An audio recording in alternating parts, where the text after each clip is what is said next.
rentrée scolaire révèle les défis d'approvisionnement en fourniture pour certaines familles. D'autres priorités se dessinent ailleurs dans le pays. Dans la région du Haut-Sassandra, le développement des infrastructures est en marche. Le ministre Mamadou Touré a lancé les travaux d'envergure pour améliorer les conditions de vie des populations. Direction d'Aloa, Gonaté et Tiebadougou pour découvrir ces projets avec Ndri Bernard.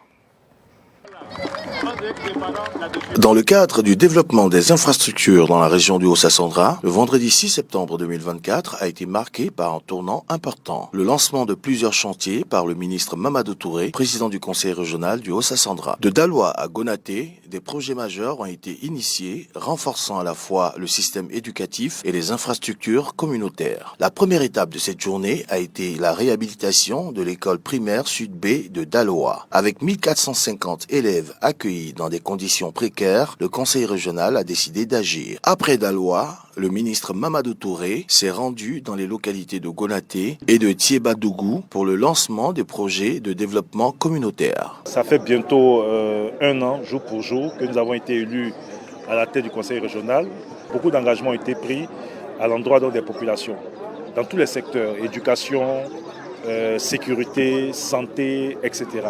Ce matin, ça a été la réhabilitation d'une école Sud B, qui sera totalement réhabilitée pour un peu plus de 80 millions de francs CFA. Ensuite, vous avez Gonaté, qui avait un problème d'extension en électricité, les rues de Gonaté qui devaient être reprofilées, les problèmes donc d'accès à l'eau potable à Gonaté. Ensuite, vous avez Tiebadougou, qui est un village qui est à quelques kilomètres donc de Gonaté, qui n'a ni eau ni électricité, et ça a été un engagement de campagne. Nous avons promis aux populations donc, de mettre de l'eau, de mettre de l'électricité. Et donc je me réjouis qu'avec mon équipe, toute cette promesse connaisse un début de réalisation aujourd'hui. En tout, pour la seule journée d'aujourd'hui, pour l'ensemble de ces infrastructures, c'est un peu plus de 321 millions de francs CFA qui seront investis.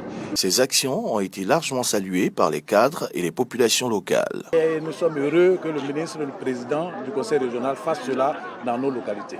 Le dynamisme insufflé par ces projets promet non seulement de répondre aux besoins urgents des communautés, mais aussi d'ouvrir la voie à un avenir plus prospère avec des infrastructures solides et un service public adapté aux attentes de chacun.